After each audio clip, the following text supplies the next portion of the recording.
एक दिन राधा अपनी भैंस के लिए जंगल में चारा काटने जा रही थी। तभी पास के एक आम के पेड़ पर एक जादुई तोता बैठा था।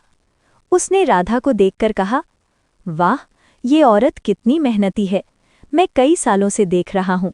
ये हर सुबह जंगल आती है और अपने भैंस के लिए ताज़ा चारा काट कर ले जाती है। लेकिन एक भैंस कितना ही दूध दे, उससे तो बस इनके घर की खीर ही बनती होगी। फिर ये बेचते क्या होंगे? मैं एक जादुई तोता हूँ, क्यों ना मैं गाय बनकर इनके घर चला जाऊं? मेरे दूध को बेचकर ये अपनी जिंदगी आराम से जी सकेंगे। हाँ, ये ठीक रहेगा। ये औरत बहुत दयालु और नेक दिल भी लगती है। इतना कहकर तोता पेड़ से उतरा और एक सुनहरी चमक के साथ एक खूबसूरत गाय में बदल गया।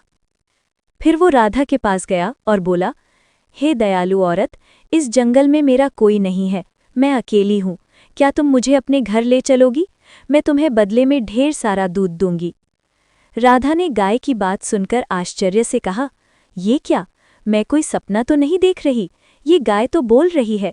पहले तुम बताओ, तुम बोल कैसे रही हो? मैंने तो आज तक कोई गाय इंसानी आवाज में बोलते नहीं देखी। दरअसल मैं एक जादुई गाय हूँ, इसलिए मैं इंसानों की तरह बोल सकती हूँ और उनकी बातें समझ सकती हूँ। मैं कह रही थी, मुझे अपने घर ले चलो। तुम मुझे सुबह शाम हरा भरा चारा देना और मैं तुम्हें ढेर सारा दूध दूंगी। उस दूध को बेचकर तुम अपनी जिंदगी आराम से चला सकोगी। एक भैंस से तुम्हारा गुजारा तो हो नहीं रहा। राधा ये सुनकर बहुत खुश हुई और बोली, अरे जादुई गाय, तुम सच कह रही हो। अगर ऐसा हुआ तो हमारी सारी मुश्किलें खत्म हो जाएंगी। ठीक है, तुम मेरे साथ चलो। राधा गाय को लेकर घर की ओर चल पड़ी। थोड़ी देर बाद राधा गाय के साथ घर पहुंची तो उसके पति मोहन ने आश्चर्य से पूछा, अरे राधा, तुम तो भैंस के लिए चारा काटने गई थी, फिर ये गाय कहाँ से ले आई तुम? मोहन, मैंने इसे कहीं से पकड़ा नहीं, ये मुझे जंगल में मिली। इसे बस थोड़ा सा चारा देना है और ये बदले में ढेर सारा दूध देगी।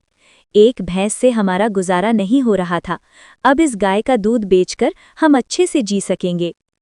राधा, तुम सच कह रही हो? फिर तो तुमने बहुत अच्छा किया। हम आज से इस गाय का अच्छे से ध्यान रखेंगे। उस दिन से दोनों रोज जंगल से गाय के लिए हरा भरा चारा लाने लगे। दिन बीतते गए। कुछ समय बाद मोहन गांव के मुखिया के पास रोज दूध देने जाने लगा।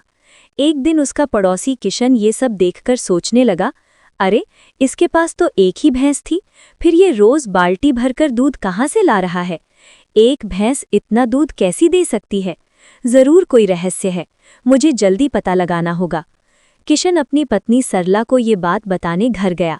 घर पहुंचकर बोला, सरला, तुम तो जानती हो कि मोहन के पास सिर्फ एक भैंस थी, फिर वो कहाँ से रोज बाल्टी भर भर के दूध बेच रहा है? हमें जल्दी पता लगाना होगा, वरना वो हमसे भी अमीर हो जाएगा। ये जी, अगर ऐसा है तो जाइए और जल्दी पता लगाइए, मैं ऐसा होता नहीं देख सकती।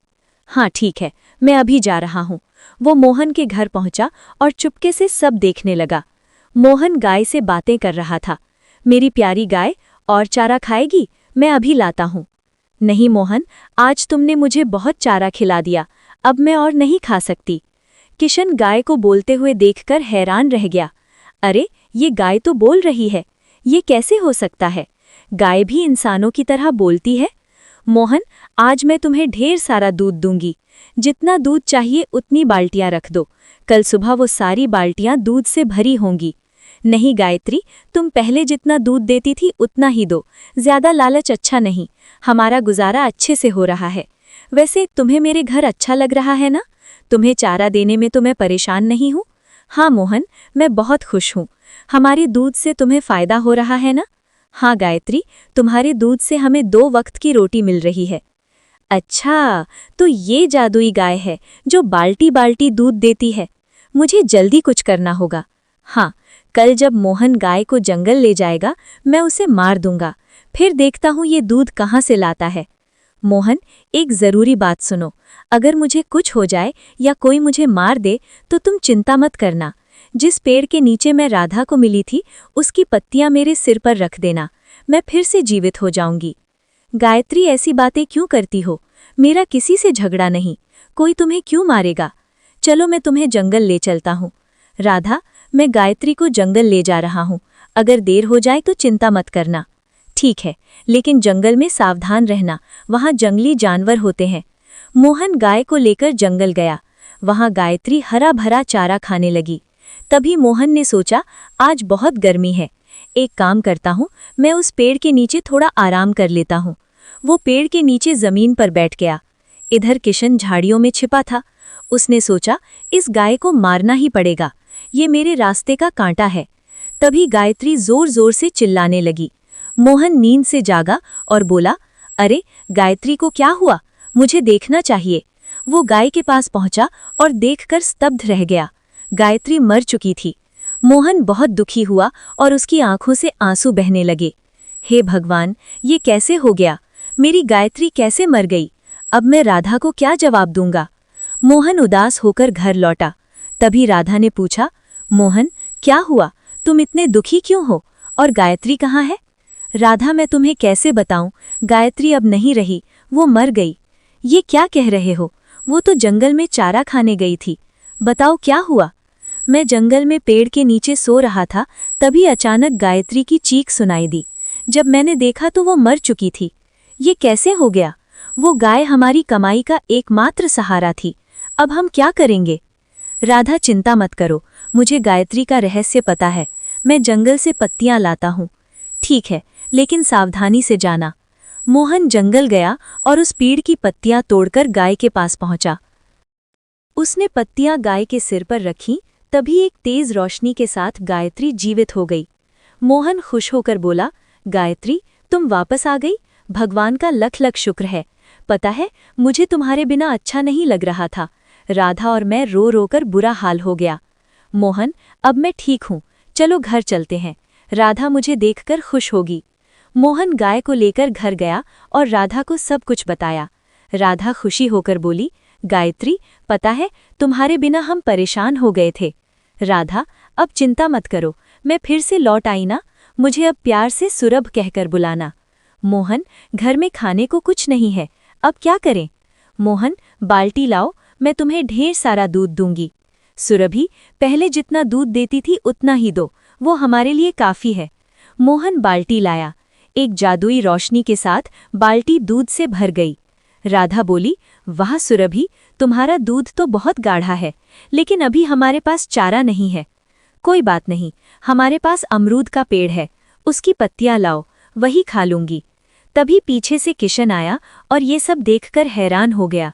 मैंने तो इस गाय को मार दिया था, फिर ये कैसे जीवित हो गई, मुझे फिर से कुछ करना होगा। राधा, मैं मुखिया के पास दूध देने जा रहा हूँ, अगर देर हो जाए तो चिंता मत करना। ठीक है, लेकिन थोड़ा जल्दी लौटना। मोहन जंगल के रास्ते मुखिया के घर गया। रास्ते में उसने एक बूढ़ी औरत को कुटिया के सामने रोते देखा। अरे अम्मा, आप रास्ते में बैठकर क्यों रो रही हैं? बेटा, मुझे 2 दिन से भूख लगी है, कुछ खाने को मिल जाए तो अच्छा होता। खाने के लिए कुछ तो नहीं है, लेकिन मेरे पास दूध है, आप इसे पी लो। बेटा, तुमने मेरी जान बचा ली, मेरे बेटे बहू मुझे छोड़कर चले गए। मोहन ने दूध का कुछ हिस्सा बूढ़ी माँ को दिया और बाकी लेकर मुखिया के पास गया। मुखिया जी, ये ताज़ा ताज़ा दूध लाया हूँ। मोहन, तुम कई दिन के बाद आया, कोई दिक्कत परेशानी थी क्या? हाँ मुखिया जी, मेरी गाय बीमार थी, लेकिन अब सब ठीक हो गया है। वो दूध देकर घर लौटा। कुछ दिन बीत गए। मोहन अब गरीबों की मदद करने लगा। किशन को ये देखकर बहुत जलन होने लगी। ये मोहन तो दूध बेचकर अमीर बनते जा रहा है, मुझे उसकी गाय को फिर से मारनी होगी। गांव में सुरभि के जादुई होने की बात फैल गई। मुखिया को भी पता चला। वो मोहन के घर गया और बोला, मोहन, मैंने सुना है तुम्हारी गाय बहुत खास है, क्या मैं उसे एक बार देख सकता हूँ? हाँ हाँ मुखिया जी, क्यों नहीं, आइए दिखा देता हूँ। वो मुखिया जी को गौशाला ले गया। मोहन, मुझे यकीन नहीं आ रहा, क्या ये गाय मेरे सामने दूध दे सकती है? हाँ क्यों नहीं, देखिए। उसने एक बाल्टी रखी और बोला, सुरभि, मुखिया जी को अपनी शक्ति दिखाओ।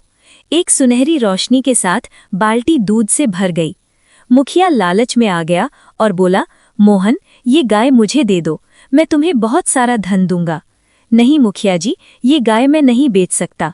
मुखिया ने गाय को छूने की कोशिश की, लेकिन उसके हाथ जलने लगे। मोहन, ये मुखिया गरीबों को लूटता है, आज मैं इसे सबक सिखाऊंगी। मुझे माफ कर दो, मैं ये गाय नहीं लूंगा।